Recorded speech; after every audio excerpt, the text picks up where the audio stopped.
Good morning, my name is Jeff. I'm a sewer tech Northwest. Today we're at property address 6444 Southwest Radcliff Street here in Portland, Oregon. We're located on the rooftop where there is a 4-inch cast iron vent. This will be the point of access. I'm going to insert the camera and check the overall condition and serviceability of the sanitary sewer line. We currently have water running. And I'm going to zero the camera out here at the base of the vent so we have an accurate length of the pipe.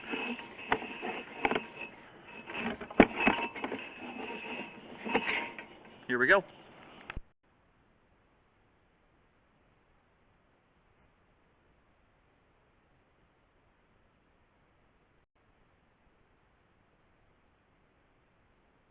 And here, just 4 feet out, it transitions over to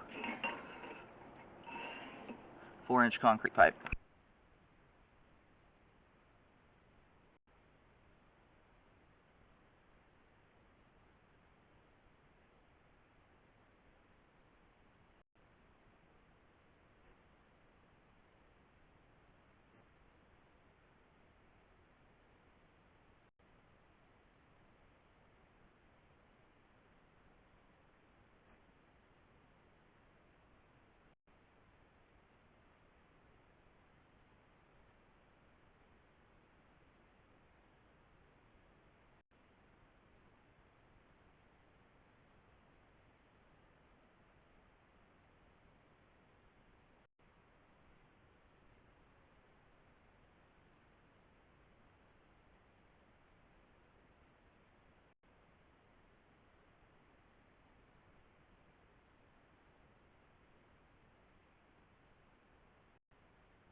It looks like we've got some minor root intrusion here at 19 feet. And now that I'm going through here, I thought it was concrete. I'm now leaning towards it possibly being Orangeburg pipe. Let me get it all drained out, I'll have a better idea.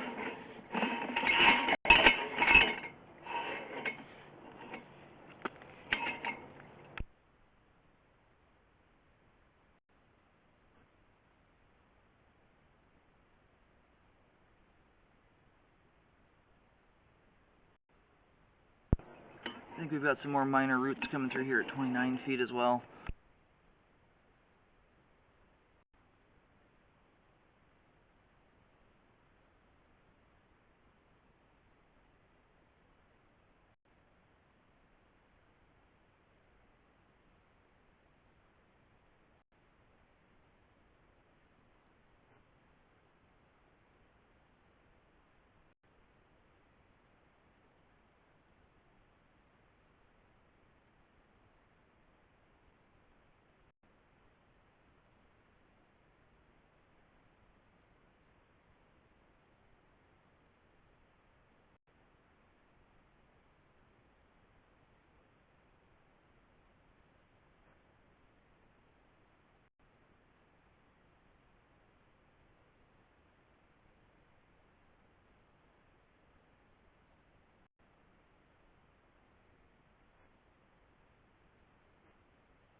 I'm going to get the water turned off so I have a clearer picture. It's possible we've just hit like an easement here.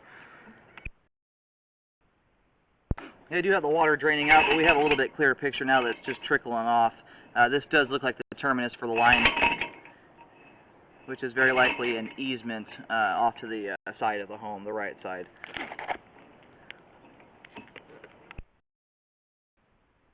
And here's the best angle of all. You can see the main lateral down there below. It's right where the final turn is. So So this is definitely the terminus for the line here.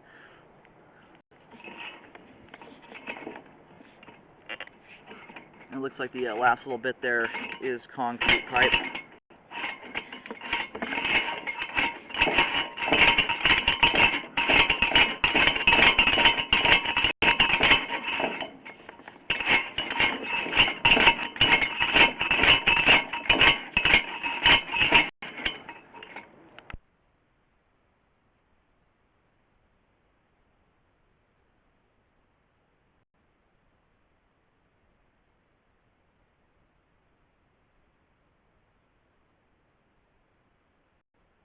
It's hard to tell what exactly we have right here in front of the camera. It looks like a piece of the pipe has kind of broken away from the top of the line.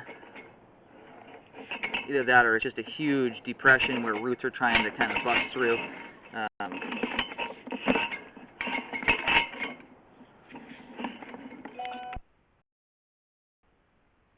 Alright, I got the lens cleaned off, and you can see right here there's a big bulge in the sewer pipe.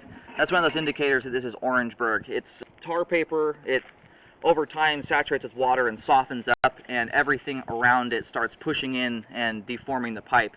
There's a spot, I'll point it out when I reel back, where the line is totally oval shape instead of circular. So I am going to go ahead and stop right here. I'm going to locate this spot. This is pretty much the end of the Orangeburg right here at about 33 feet. The last little bit of the line does appear to be concrete. It's pretty difficult to see though, the way it enters into that main lateral. So I'm going to mark here. I'll mark with a green X at the end of the repair, and I'll reel back to the beginning. That will be marked with a green T to indicate the transition from cast iron to Orangeburg. And all the Orangeburg I recommend be replaced. It's as bad as sewer pipe gets. It just keeps collapsing and collapsing with time. Roots will get in through all the joints. It's just not good stuff. And it was a product that was banned sometime around the late 50s because it's so prone to failure. Okay, so I attempted to locate the camera head here. This is pretty much the end of the line. The line does go, if you're looking at the face of the house, it comes out the right side and terminates just beyond the fence at the right side of the property. Unfortunately, I'm unable to locate right here because of the fence in the forest, but I'm going to reel back here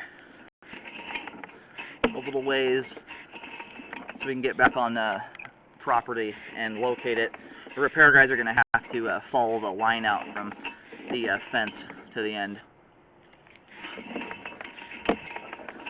I'll bring it back here too about. And you can see the bottom of the sewer pipe there where it's deformed. There's a big ridge going down it. That's where roots and rocks and things like that are up against the sewer pipe, deforming it.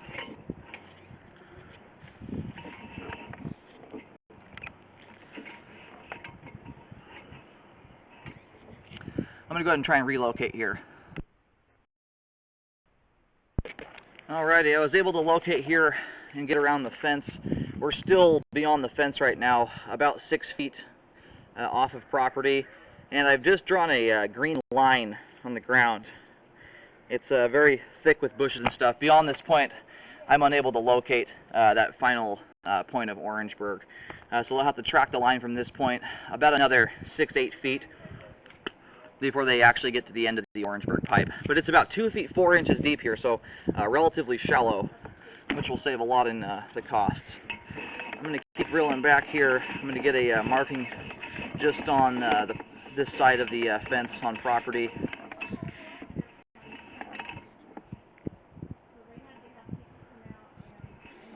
Which should be somewhere right around here at 15 feet. I'll do another marking, and then I'll do one marking after this at the transition from cast iron to Orangeburg. Okay, just did a marking, another green line showing the direction the pipe runs. It's at 1 foot 8 inches deep here, and we just crossed back over onto property. So this marking is right up against the fence at the right side of the property. And luckily it's very shallow. It's only 1 foot 8 inches deep, which will again save significantly on cost, and it's a very short line. I'm going to reel back here. You can see right now, if you look down the pipe, I'll push forward here again so it's easier to wash the change. But this is more circular in shape, and as I reel back here, you'll notice that the pipe becomes oval shaped and flattens. Right there, that joint is very obviously collapsing. And this is what the pipe does. It will collapse down to the point where it's just smashed completely flat. Okay, I'm going to do my last marking here at 3 feet. This is the transition from cast iron to Orangeburg, and I'll mark this with the green T. I recommend a full replacement of the Orangeburg pipe out to the easement. Alright, I just did a locate and marking here, a green T, just a few feet away from the right side of the home, and it's about 2 feet deep here. And again, I recommend a full replacement of the Orangeburg pipe. And about the last 8 feet of the line I'm unable to locate and get to because of the thickness of the woods. But I was able to do a marking. The last marking I did was at 24 feet.